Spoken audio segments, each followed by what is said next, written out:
Hello friends, स्वागत है फिर से आपका हमारे चैनल पे नवीन मिश्रा इजी प्रोग्रामिंग। आज पेपर है बच्चों का MCS 012 computer organisation and assembly. उसके मैं एक टॉपिक लेके आया हूँ, मेमोरी मैनेजमेंट। उस मेमोरी मैनेजमेंट के सारे टॉपिक्स हैं, इन सारे टॉपिक्स को मैं आज कवर करूँगा। वीडियो थोड़ी बड़ी जा सकती है, लेकिन इन सारे टॉपिक्स को मैं कवर करूँगा। इसमें से 15 से 20 नंबर का पेपर निकलता है, शायद से ज़्यादा भी 20 से 25 नंबर का पेपर निकल जाता है। जो पहला पार्ट होता है उसमें 2-3 क्वेश्चंस आते हैं इसके रिलेटेड। तो चलिए शुरू करते हैं आज का topic, computer organisation. So main concept है मेमोरी। मेमोरी क्या होती है? जैसे आपका ये प्रोसेसर है, प्रोसेसर हो कोई भी i3, i5, i7, i9। Processor का मेन काम है कैलकुलेशंस करनी, सारे ऑपरेशंस को परफॉर्म करना। इन कैलकुलेशंस या ऑपरेशंस को परफॉर्म करने के लिए इसे चाहिए होता है डेटा। डाटा लेने के लिए ये मेन मेमोरी के साथ कनेक्टेड होता है। Main memory random access memory.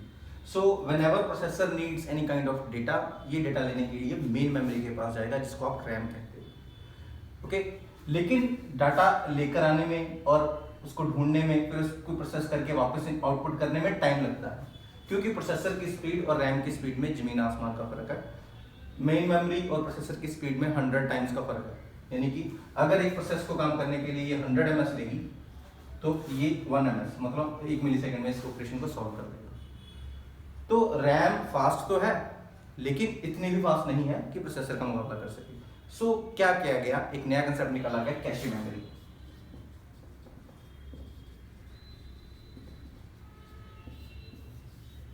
Cache memory क्या है? कैशे मेमोरी मेन मेमोरी की तरह ही है, लेकिन फास्ट है। अब प्रोसेसर क्या कर सकता है, यहां से डाटा मांग सकता है, और ये डाटा कहां से पिक करेगी? अपनी मेन मेमोरी से। So cache memory, you can say the fastest memory available in your computer. आपके कंप्यूटर में सबसे फास्टेस्ट मेमोरी कैशे मेमोरी ही होती है। सो प्रोसेसर को जब भी डाटा चाहिए होगा तो सबसे पहले कैशे में ढूंढेगा। अगर कैशे में मिल गया तो ठीक है, नहीं मिला तो ये प्रोसेसर मेन मेमोरी में डाटा ढूंढने जाएगा, मेन मेमोरी से उठा के यहाँ पे प्रोसेस कर देगा। अगर प्रोसेसर को डाटा कैशे में मिलता है तो डिफरेंस कम होकर सिर्फ 10 ms का रह जाता है।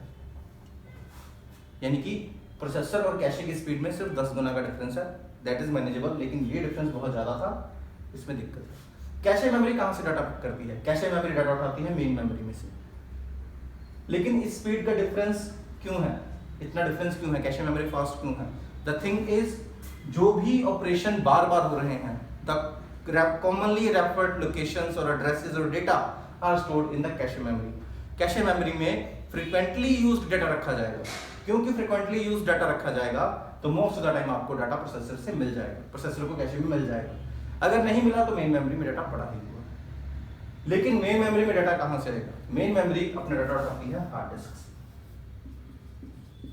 हार्ड डिस्क कह लीजिए या SSD कह दीजिए, इसको मेन सेकेंडरी मेमोरी कहते हैं।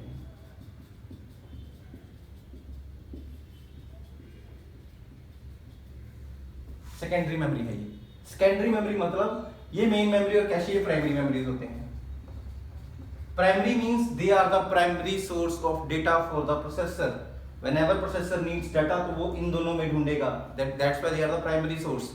अगर इसमें डेटा नहीं मिला तो सेकेंडरी सोर्स है हार्ड डिस्क। लेकिन हार्ड डिस्क के पास प्रोसेसर नहीं जाता, वो रैम की रिस्पॉन्सिबिलिटी है कि हार्ड डिस्क में से डाटा उठा के मेन मेमोरी में डालें। ओके, तो ये आपकी हार्ड डिस्क होती है, इसको सेकेंडरी मेमोरी कहते हैं। हार्ड डिस्क के अलावा सीडी ड्राइव, फ्लॉपी डिस्क, कुछ भी हो सकता है। तो यहाँ पे अब सेकेंडरी मेमोरी दो हिस्सों में बढ़ती है, मैग्नेटिक डिस्क और magnetic tapes. Magnetic tapes CD और फ्लॉपी डिस्क होती है, मैग्नेटिक डिस्क होती है हार्ड डिस्क और SSD।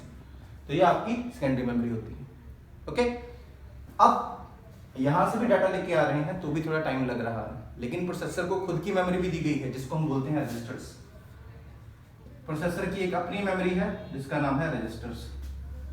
रजिस्टर्स प्रोसेसर की अपनी मेमोरी है, वो भी फ्रिक्वेंटली यूज डाटा ही रखेगा। जो ऑपरेशन, जो प्रोसेस या जो प्रोग्राम एग्जीक्यूट हो रहा है उसके रिलेटेड डाटा रजिस्टर्स में पहले से रख दिया जाता है, ताकि प्रोसेसर को कैलकुलेशन करते वक्त वेट ना करनी पड़े। तो registers, cache memory, main memory, secondary memory, इस तरीके से आपका डेटा होता है। अगर आपको पेपर में क्वेश्चन आता है मेमोरी हायरार्की का, तो मेमोरी हायरार्की में आप इसको थोड़ा से अच्छे से डायग्राम बना के एक्सप्लेन कर सकते हो। प्लस एक मेमोरी हायरार्की का ट्री होता है, वो समझते हैं। यहीं पे समझा देता हूं।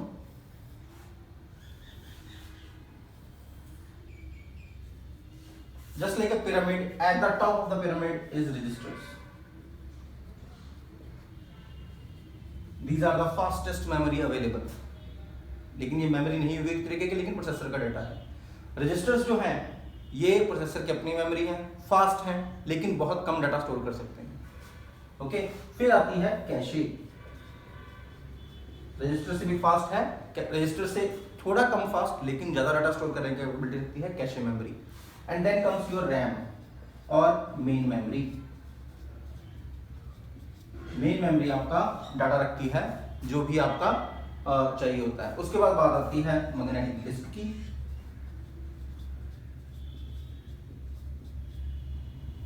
एंड देन आती है बात मैग्नेटिक टेप।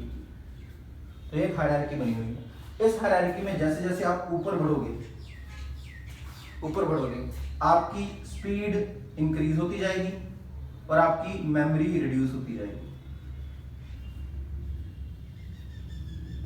मैग्नेटिक टिप्स बड़ी होती हैं, डिस्क उससे बड़ी होती हैं, कम बड़ी होती हैं, रैम कम बड़ी होती है, कैशे फिर ऐसे। जैसे आप समझ लीजिए ये जीबीज में बात करती है, 256 जीबी, 512 जीबी, 1 टीबी, ये भी उसी तरीके से बात करती है। ये जो है 4 जीबी, 8 जीबी, 16 जीबी, कैशे उससे भी कम एमबीज में होता है, 256 एमबी, 512 एमबी। और रजिस्टर्स बिट्स में होते हैं, 8 बिट का रजिस्टर है, 16 बिट का रजिस्टर है, इस तरीके से डाटा जाता है। ओके, और जैसे जैसे आप नीचे जाते जाओगे आपकी मेमोरी जो है वो चीप भी होती जाएगी एंड परमानेंट होती जाएगी। उतनी ज्यादा देर तक ये डाटा अपने पास रख सकते हैं।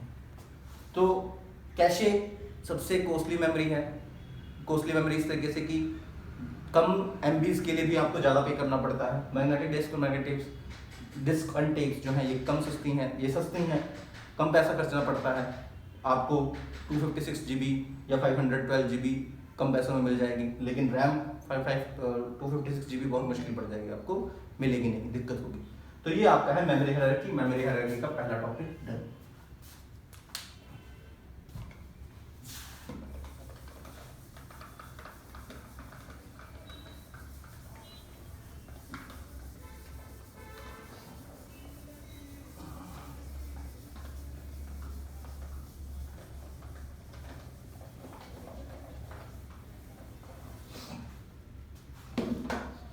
इसके बाद जो एक नंबर का क्वेश्चन, जो पहला क्वेश्चन होता है आपका, जो 40 मार्क्स का होता है, उसमें 2 मार्क्स का क्वेश्चन आता है जिसमें आपको नंबर ऑफ चिप्स कैलकुलेट करनी होती है। आपको मेमोरी साइज, मेमोरी बिट्स दिए होते हैं, उसको उसको आपने चिप्स कैलकुलेट करके देने होते हैं। तो उसके लिए एक फार्मूला है बहुत इंपॉर्टेंट।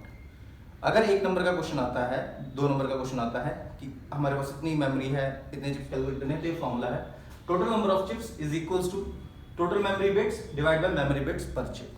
इसका एक क्वेश्चन था, जैसे हमारे पास 512 MB इंटू 8 बिट का मेरे पास मेमोरी बिट्स हैं and memory bits per chip मान लो 32 MB इंटू 8 पढ़ रहा है, 8 बिट पढ़ रहा है। ओके, तो वो कहता है कि कितनी मेमोरी चिप्स आपको चाहिए होंगी इसको इंप्लीमेंट करने के लिए। तो this is your total memory bits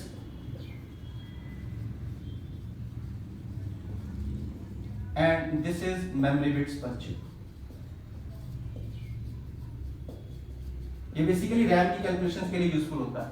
आप सिंपली क्या करो, इसको फॉर्मूले में पुट करो, 512 multiply by 8, 32 multiply by 8 and solve कर दीजिए। तो 8 कट गया, 32 16 2 16 24 3 2 16 फिर आगे 2 गया 256 सॉरी, फिर 2 ते गया 8 12 8, फिर 2 ते गया 4 64, फिर 2 ते गया 2 32, फिर 2 ते गया 16। सो 16 chips will be required. Simple, आपको ये कैलकुलेशन करके देनी है। इसके आपको 2 मार्क्स का ये क्वेश्चन आ जाता है। इसके अलावा एक और क्वेश्चन आता है हिट रेशियो कैलकुलेट करने का। हिट रेशियो जो होती है वो कैशे मेमोरी का पार्ट होता है। समझते हैं जरा एक बार।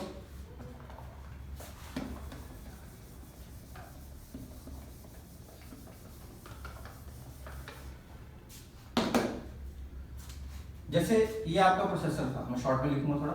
प्रोसेसर को डाटा चाहिए, डाटा उठाने के लिए वो कैशे के पास जाएगा।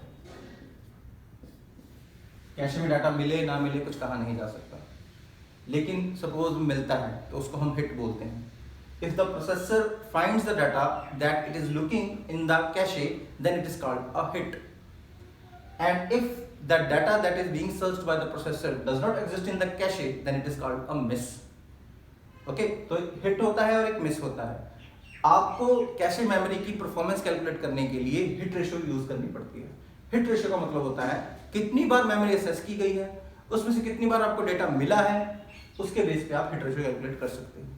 मान लो एक क्वेश्चन आया था कि आपको 1400 बार कैशे में डाटा मिल गया है, कैशे के पास डेटा पड़ा हुआ है, कैशे डाटा मिल गया था, लेकिन 100 टाइम्स डेटा नहीं मिला है, 100 टाइम्स डेटा नहीं मिला है, यहाँ पे मिल गया, यहाँ पे नहीं मिला है। अब आप हिट रेशियो कैलकुलेट करके दो कि कैशे मेमोरी की परफॉर्मेंस कैसी है। तो इसके लिए आप क्या करो, टोटल मेमोरी एक्सेस कितनी बार हुआ है, 1500 times. Just put this in formula, जो ये फॉर्मूला है, यहाँ पे 1500 आ गया, यहाँ पे 1400 आ गया, डिवाइड कर लीजिए इसको, अराउंड 97 पॉइंट समथिंग होगा, 97% आपकी जो है हिट रेशियो कैलकुलेट हो जाएगी। तो ये हिट रेशियो कैलकुलेट करने का 2 मार्क्स का फॉर्मूला है। आगे चलते हैं, हिट रेशियो भी हो गया।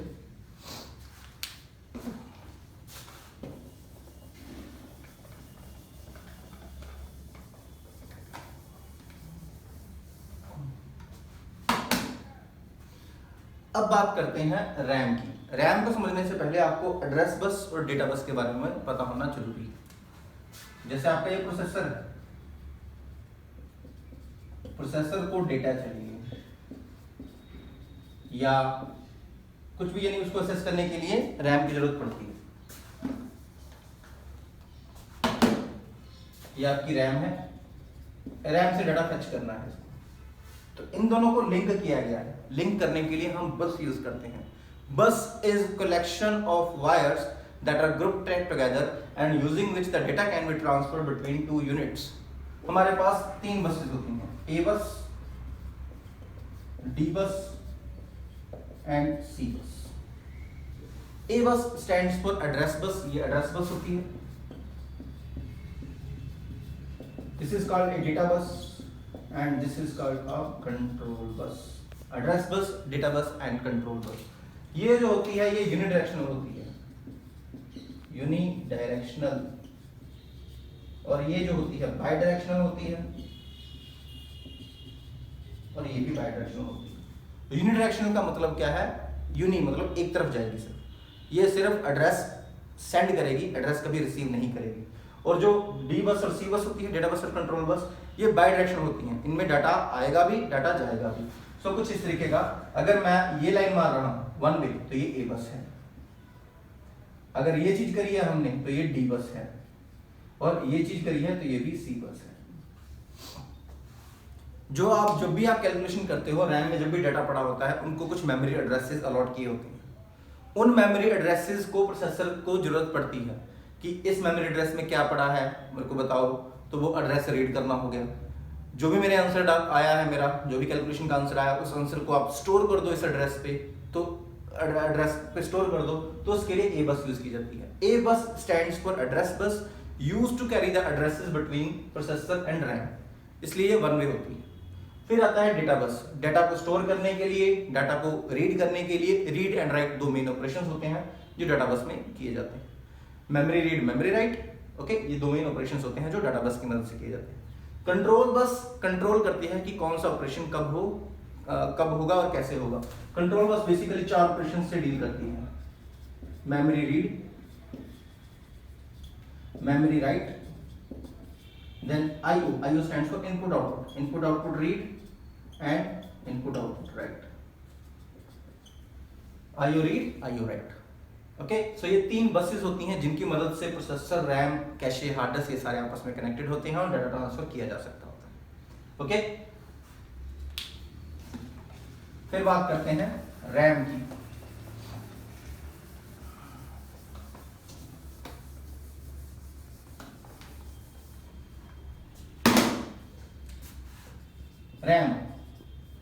RAM stands for random access memory. Random access memory मतलब रैंडमली आप यहाँ से डाटा उठा सकते हो ये टेम्परेरी मेमोरी होती है, कुछ समय के लिए डाटा स्टोर करती है, उसके बाद डाटा डिलीट होता रहता है। जो प्रोसेस करंटली एग्जीक्यूट हो रहा है उस प्रोसेस का डाटा रैम में पड़ा होगा, और जब वो प्रोसेस एग्जीक्यूशन से बाहर निकल गया तो उसका डाटा रैम में से हटा दिया जाएगा।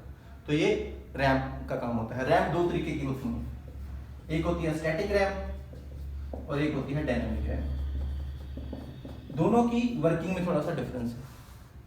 एक इलेक्ट्रोमैग्नेटिक वे से डाटा स्टोर करती है और एक concept of bits zeros and ones के फॉर्म में, इलेक्ट्रोमैग्नेटिक फॉर्म में एक डाटा स्टोर करती है और एक सिंपल जीरोस एंड वन के फॉर्म में डाटा स्टोर करती है। ओके, स्टैटिक रैम जो है, स्टैटिक रैम आई थिंक जो मेन रैम बनी होती है वो इसी से बनी होती है, और डायनेमिक का कंसेप्ट यूज किया जाता है आपको कैशे बनाने में। जो कैशे मेमोरीज होती हैं उस तरीके वो डायनेमिक रैम भी मानी जाएंगी, क्योंकि डायनेमिक रैम के कंसेप्ट की तरह से ही इसको डाटा स्टोर किया जाता होता है। रैम की एक चिप डायग्राम होता है, उसको भी देख लीजिए।